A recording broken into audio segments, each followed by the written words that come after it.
Police ঠিক কেন করেছেন এই কথা বলার কারণে যদি পুলিশের চাকরি যায়, বিশ্ব নবীর শানে যে কটূক্তি করেছে, এই মাশরুম আল্লাহর নবীকে ধর্ষণ করে গালি দেওয়ার পরে মাশরুমের চাকরি বাংলাদেশে কিভাবে বহাল থেকে বাংলার 18 কোটি মুসলমানদের জানতে চায়।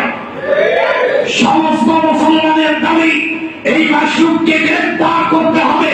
সে যদি তার বক্তব্য প্রত্যাখ্যান না করে তাকে ফাঁসির চেষ্টা করতে হবে। মুসলমান যদি সরকার দেশের রাষ্ট্রপতি এই নবীর দুশমনদের বিচার না করে, বাংলাদেশের জনতা ভারতের মুসলমানদের মতো আইন নিজের হাতে তুলে দিয়ে নবীর দুশমনদেরকে কচুর টাকা করে ছাড়বে ইনশাআল্লাহ।